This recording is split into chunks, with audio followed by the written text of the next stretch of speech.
So,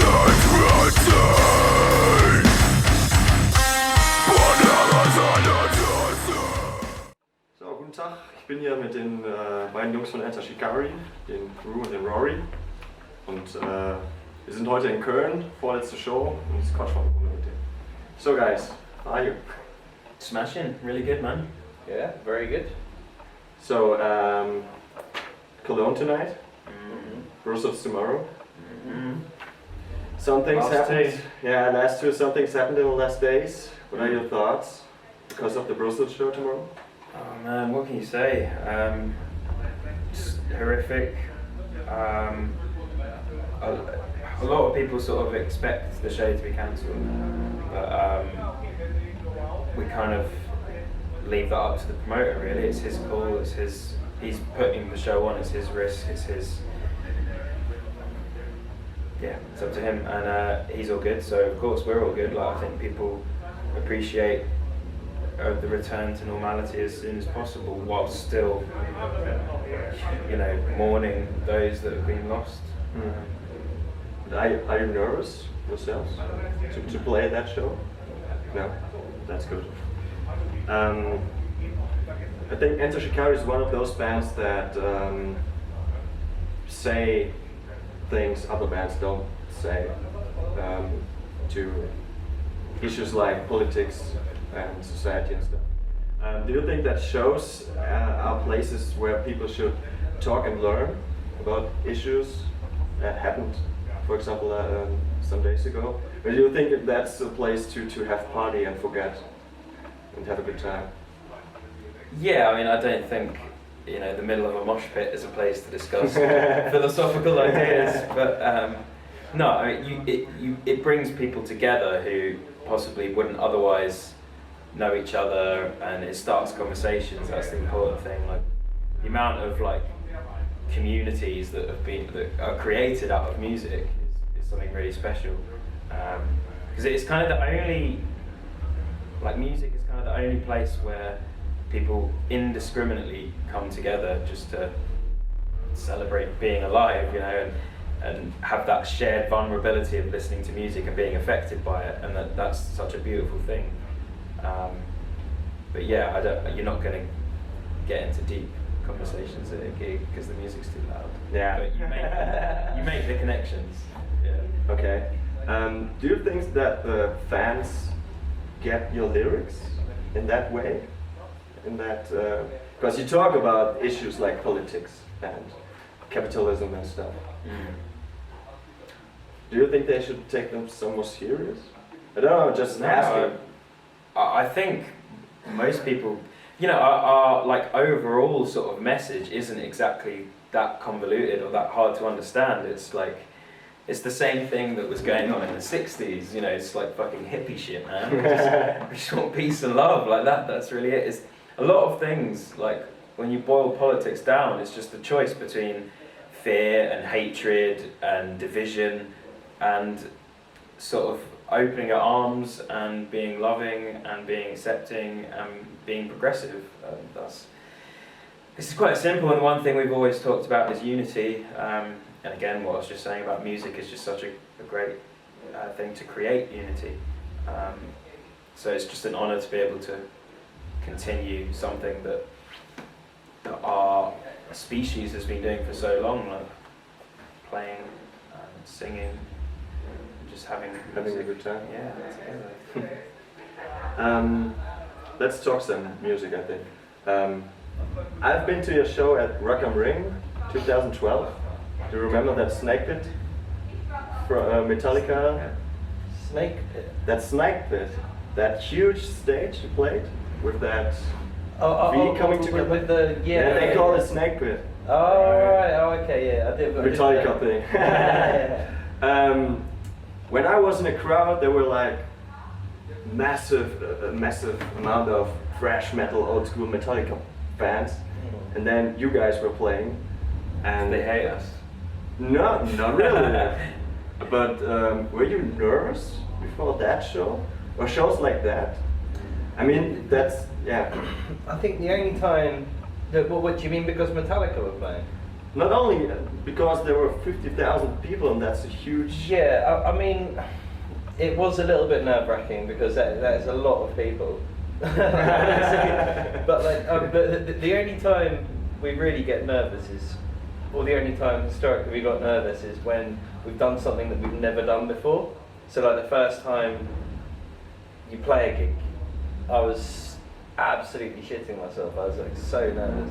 And then like the first time we did like a festival, I think I was sick before going on stage. Whereas now like, I can just go on a festival stage and I'll be fine because we've done it like so many times. So, but yeah, that was something that we haven't done much purely because of the amount of people that were there. But yeah, no, it was a lot of fun.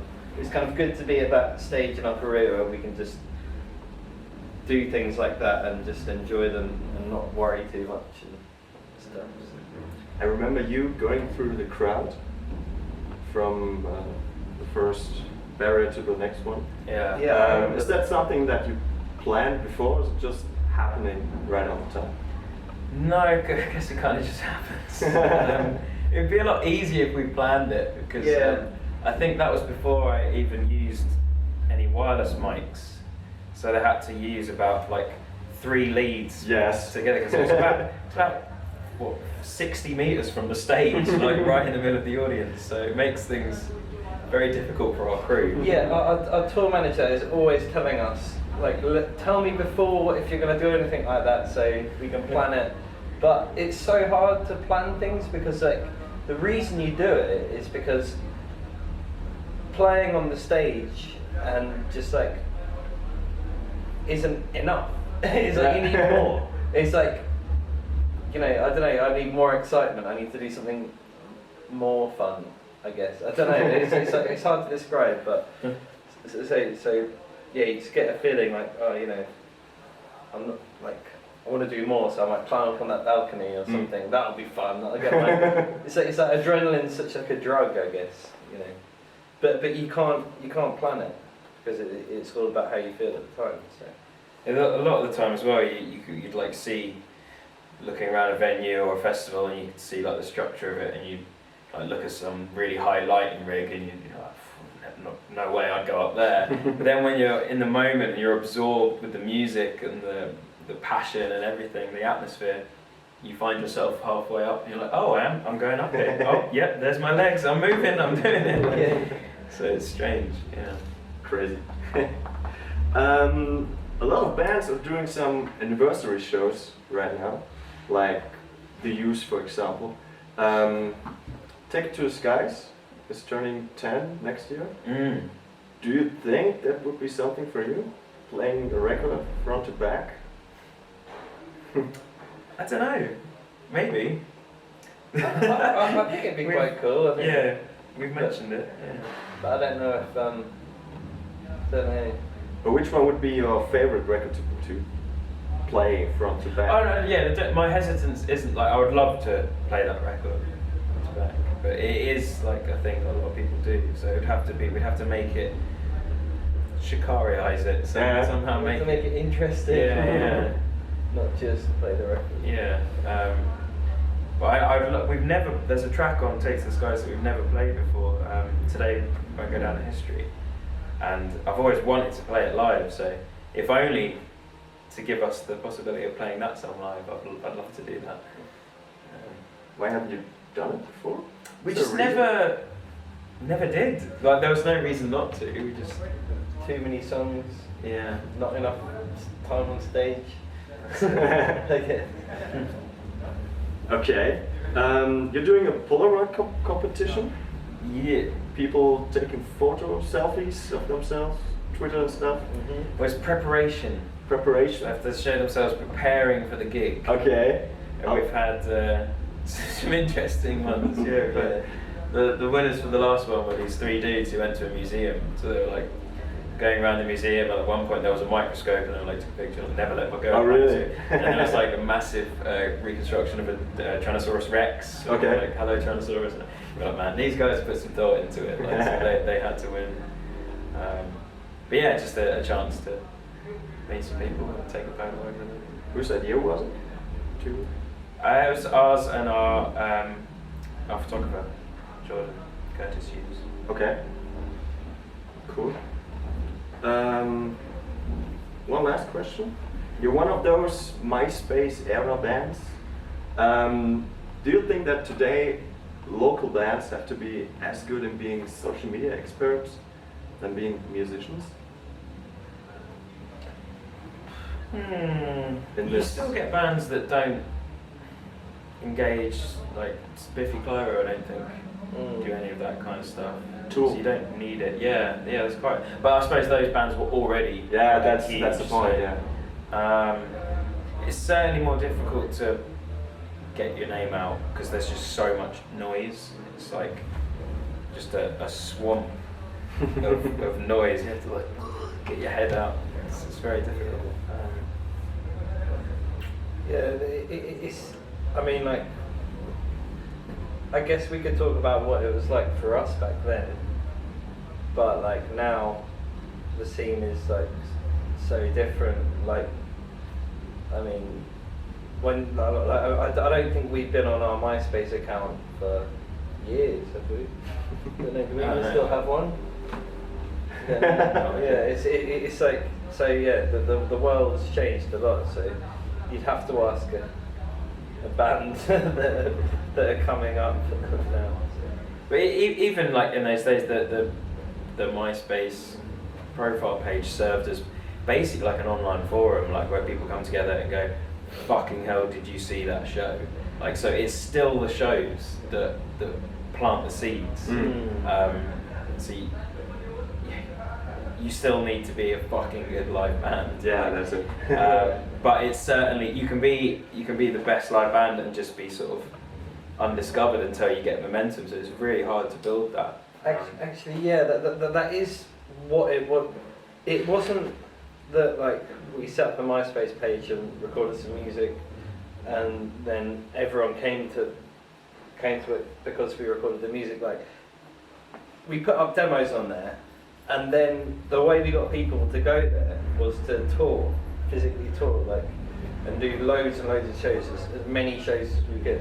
And that would sort of bring people there, like slowly, bit by bit. So yeah, it was just like it wasn't a place for us to be discovered, it was a place for people, it was like further reading, essentially, like, you know. Yeah. So, I don't, yeah, you know what I mean? So it was still all about the hard work, you know, and about physically. Well, I say hard work. Driving around in a van with your mates playing gigs. If you want to call that hard work. What do you enjoy? Did you enjoy more MySpace or Facebook to use as a band? I haven't used Facebook for years. I don't really like it. I can remember enjoying Facebook as a kid. Okay. Yeah, I I was probably more social back then. Now I'm just a recluse.